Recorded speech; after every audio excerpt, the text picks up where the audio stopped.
Bonjour et bienvenue dans cette nouvelle émission des lettres et racines hébraïques.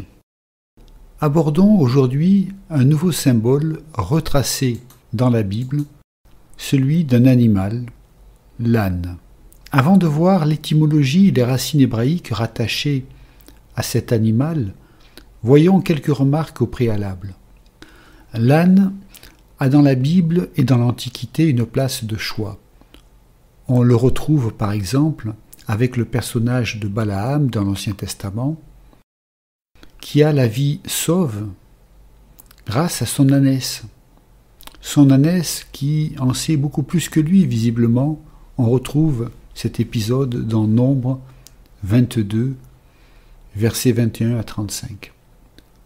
Si nous faisons un bref rappel sur l'histoire de Balaam et de l'âne, c'est l'histoire d'un roi de Moab, Balak, qui envoie chercher Balaam, un devin, pour maudire Israël.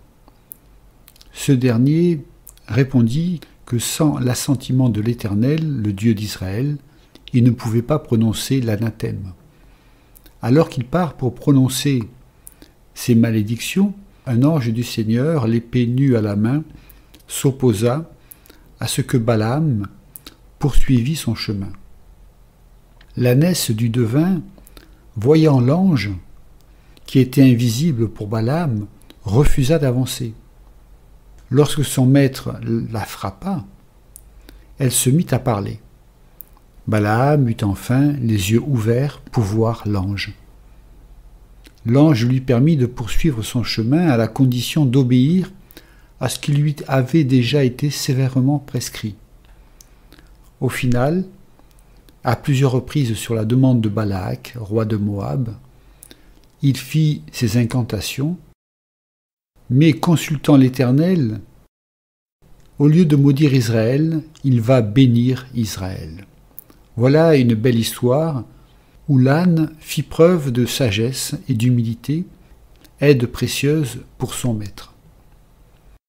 Ainsi, l'âne dans la Bible est symbole d'humilité et de travail. On a l'exemple du fils du patriarche Jacob, Issachar, qui a pour symbole un âne tout humble. Dans Genèse 49, versets 14 à 15, Issachar reçoit une prophétie. Il est dit « Issachar est un âne robuste qui se couche dans les étables.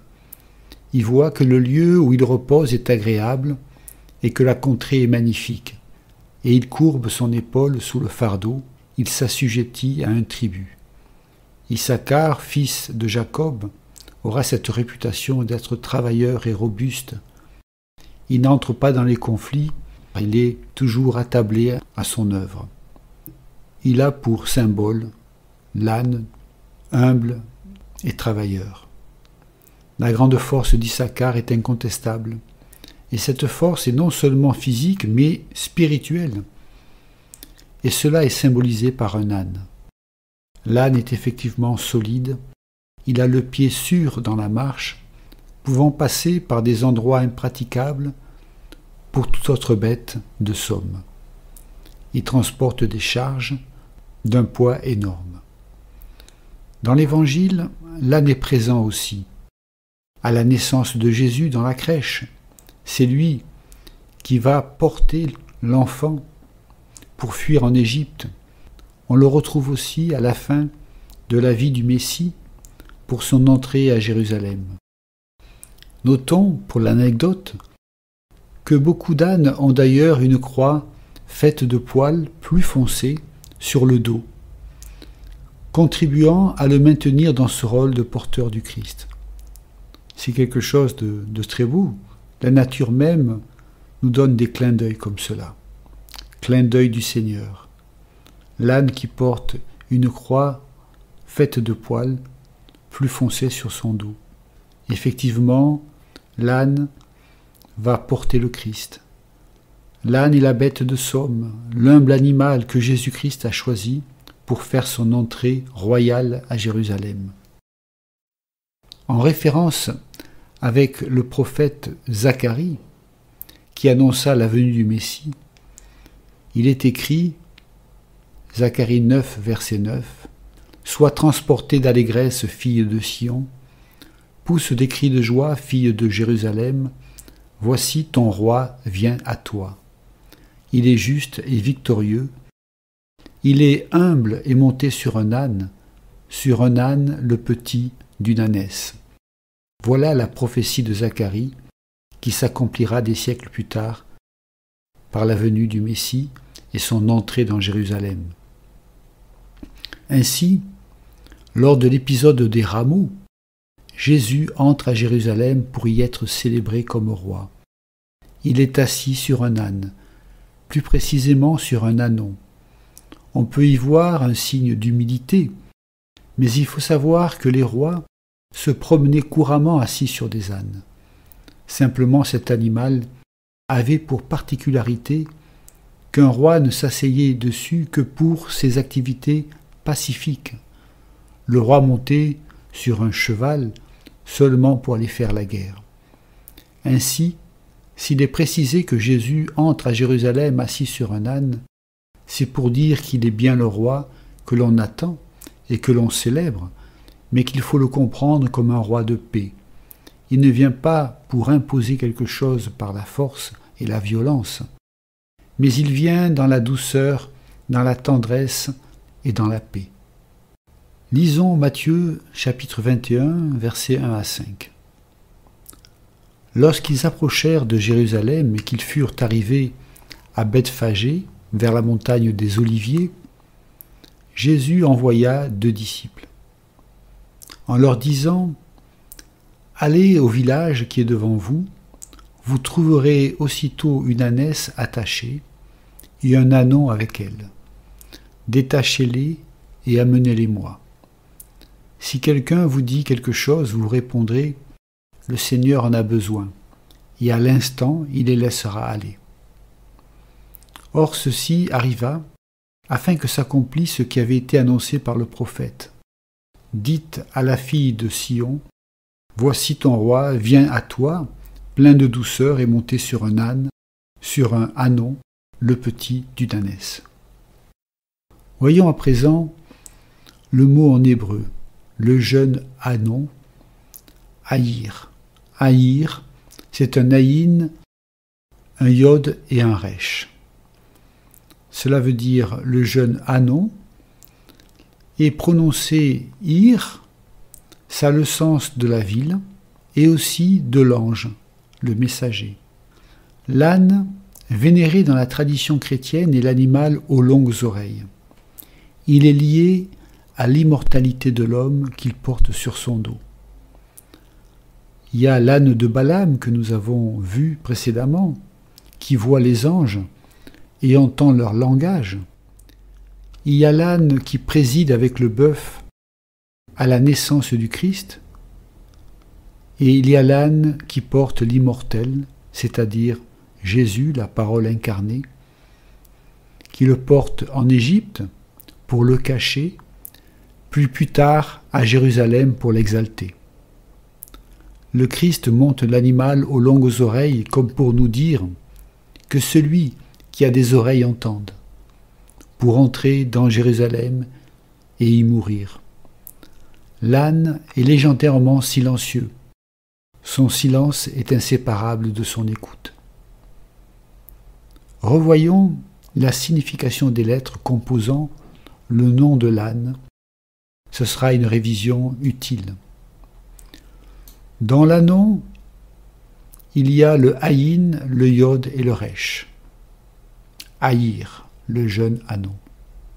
La lettre haïn est symbole de l'œil et de la source. Le pictogramme primitif représente un œil, une source. On retrouve cette lettre dans les langues latines, dans les langues d'Occident. L'œil qui est un rond, eyes en anglais, ojos en espagnol, l'œil en français, etc. Le haïn, donc, c'est l'œil, mais c'est aussi la source des profondeurs. C'est dans le secret, dans la vision des profondeurs que se situe le haïn, c'est-à-dire la vision intérieure, la vision du monde banal n'intéresse pas les Hébreux. C'est vanité. La vision ne peut se conquérir qu'en acceptant de descendre à la source de nous-mêmes, la source des profondeurs. Nous avons vu dans l'étude des puits, dans les lieux bibliques, que le puits, justement, la source d'eau, c'est l'endroit où l'on peut voir son reflet quand on se penche sur les eaux. Et c'est une image de cette vision que nous pouvons avoir de nous-mêmes quand nous descendons dans notre être intérieur, dans l'œil et la source des profondeurs. Alors que le Aleph nous parle d'une montée vers la lumière, la lettre Aleph, eh bien la lettre Ayin nous parle d'une descente dans les profondeurs à la source de nous-mêmes. Il y a une dualité connue entre le Aleph et le Ayin, le pôle lumière et le pôle ténèbres. Ceci nous amène à l'autre lettre qui compose le nom de l'anneau, la lettre Resh. Le Resh, en hébreu, représente une tête. Le pictogramme, l'idéogramme primitif, représente une tête de profil. Cette lettre donnera, dans la langue latine, le R. Elle incarne, en tant que tête, la récapitulation, le principe. La tête, en effet, récapitule l'ensemble du corps. Et en hébreu, le mot tête se dit roche, c'est les mêmes lettres. Le resh est le symbole de réceptivité, de principe, de récapitulation. Au niveau de la tête qui récapitule l'homme, Dieu se fait pauvre, car se limitant à l'homme. Effectivement, la tête se dit roche en hébreu. C'est un resh, un aleph et un shin.